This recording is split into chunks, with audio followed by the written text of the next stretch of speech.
Алдым. Ассалаумағалейкум қазақ елі. Қазақ елі, бізде осылай өмір сүруге не кедергі? Қараңыздар. Бәрі халыққа жасалған, мына күннің көзі, күн тимесін деп әкімшілік салып қойған. Қараңыздар, мына жерде. Мына су тасқыны ешқашан болмайды. Мынау судан осындай 150 километр салып қойған бетон қиып халықты ойлап. Өйткені ақшаны ұрламайды, жемейді. Өйткені билікте түріктің ұлтшылдары отыр. Өйткені олар ешқандай таможенный союз, ОДКБ союзында жоқ. Бізде де солай өмір сүруге болады, бірақ бізді 2014 жылы күштеп мына таможенный союзға қол қойғызып, қайтадан Ресейдің боданына кіргізді.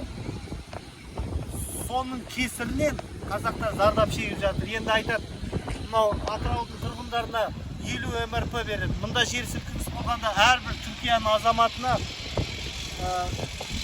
жалдауға мемлекет үй жалдап өзі берді.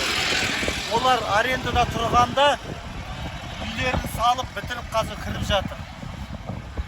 Солай ойлан қазақ, оян қазақ.